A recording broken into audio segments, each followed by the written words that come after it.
Thank you so much for joining us today. Thank you to Pew for your wonderful space. We always appreciate the partnership we have with Pew in this fabulous environment. It's really amazing. Shivam and I are going to start out first by just getting us kind of centered about what we're doing here today and what we're going to be talking about. We have an overview that we're going to kind of go through sort of the progress that we've sort of made over the last year since the last meeting we had here, and then talk a little bit about kind of what Results for America intends to do and sort of what our role is. And then Shivam's going to talk about the leadership coalition we're developing and the kind of work that we're hoping to do with the leadership coalition. I want to thank first, though, the Results for America team, David Medina. I don't know where David is. Is David here? The fabulous David Medina. He's here. Alex Uriarte and Marta, and of course Shivam, Shah, whose birthday it is today, and she is spending it with us. And so we'll be singing happy birthday for her later. You're so young. It's okay still. So she's going to be talking a little bit about the coalition, and Shivam's been leading our coalition work, so it's really wonderful work that she's been building, so she will talk more about that. So first, let me talk a little bit about the problem, which you all know well. We know more than ever before about what works for kids and families, right? And the problem is government still doesn't fund that way. Government has been doing what it's been doing for decades, and we know that hasn't been getting the results that we want. And so we need government to start thinking more about how to use evidence and data to get better results. We're starting to see progress, and I would love to just stay on this slide the whole day so people can feel some optimism. In 2013 to 2014, we did see a big increase in the things that we consider the results-driven, the results-oriented programs. It's still a drop in the bucket compared to most of, or the size of the federal budget and the dollars that are being spent, at the state and city level. But it's progress, and I think we should pause on that slide, look at that slide, and know that we're going in the right direction. More than $200 million, and we saw with the Social Innovation Fund a $20 million increase in a climate where programs were getting cut, and things were being, sort of deep financial constraints, and so that's all good. That's all going in the right direction. We also had the Pay for Success Authority, I3 level funded, high-quality charter schools got a big increase, so that's all good and moving in the right direction. So I'll just keep there for a little longer. We're also seeing, the federal agencies stepping up and taking action in ways that they have the authority to do and that they can do by regulation and by their own the current existing programs. We released today our third Investing in What Works scorecard that covers a set of agencies.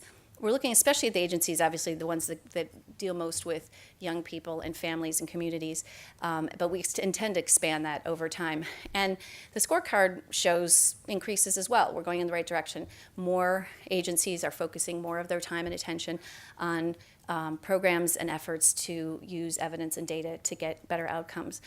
This morning we had the CEO of the Corporation for National Service do a congressional briefing, and her language, her focus, the way that she's thinking about all the programs within the corporation, she said has been shaped by the Social Innovation Fund and the way that was designed, and sort of recognizing that there needs to be a new focus on impact to make the case why service matters. And so we'd like to hear that. We'd like to hear that our scorecard is being paid attention to, and she actually called out the number that she currently had and was proud of the fact that it had increased over the last 6 months.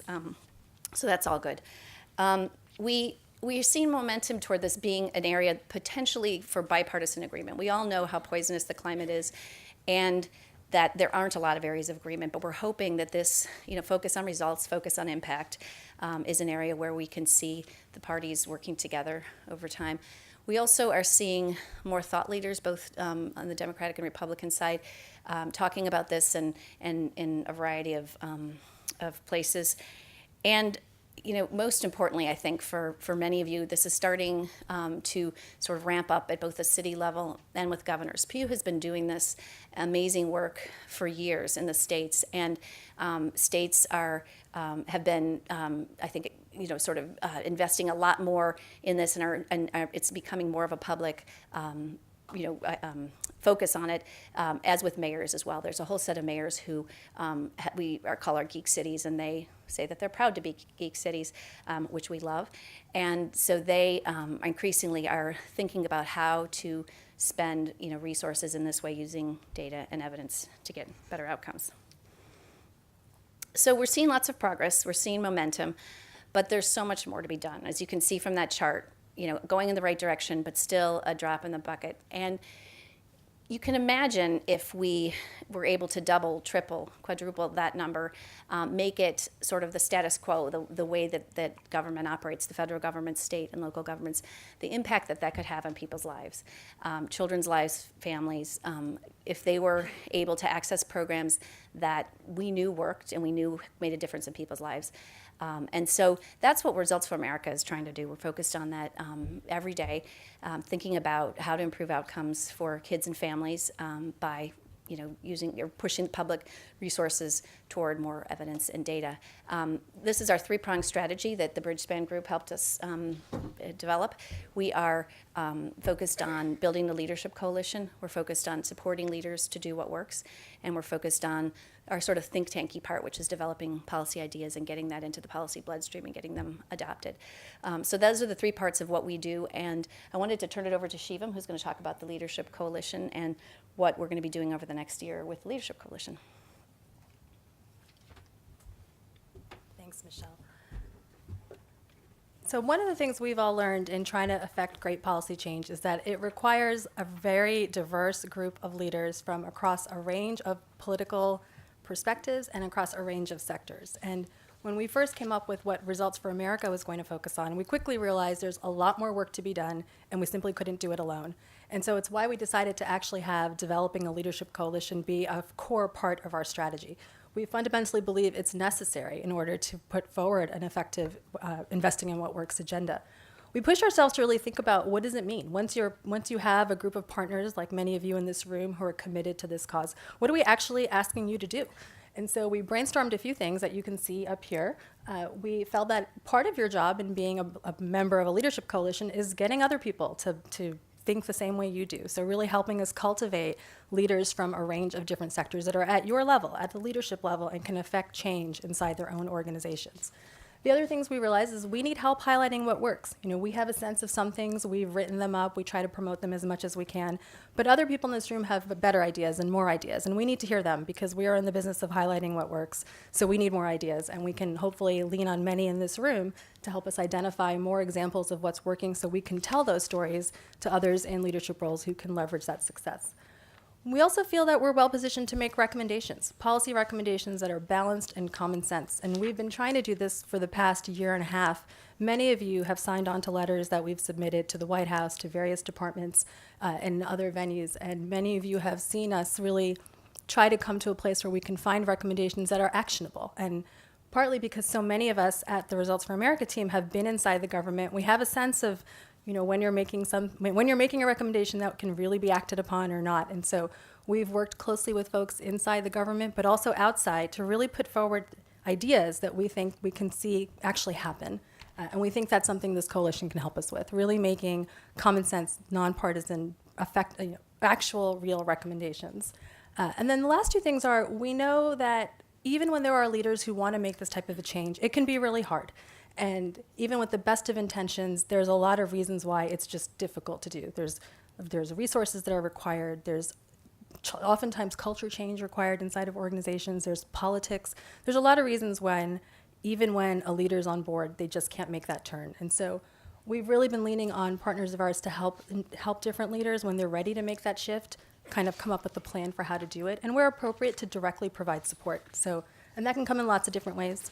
But in general, we've really felt like developing a leadership coalition is necessary in order to do this work. And there are very specific things that all of us in this room can do. Last time we came together, about 18 months ago, the first time we came together, we spent a lot of time thinking through what's the purpose at the end of the day? How do we know we're successful? How do we know if we're doing a good job? And we had a whole bunch of working sessions, and we landed on this vision statement down here at the bottom of the page. I'm going to read it for a second because it frames what we're doing today. The vision that we came up with, the long-term vision, we didn't put a time horizon, we just said long-term. All sectors rely on evidence and data to drive investments and learning that will improve the lives of millions of children and their families. So that was, after a lot of conversation and a lot of back and forth, that was a vision that we could all wholeheartedly embrace. So naturally, our team's very action-oriented. We thought through, well, what does it really take to realize that vision? And so we created this messy-looking page, which is called what we call our roadmap.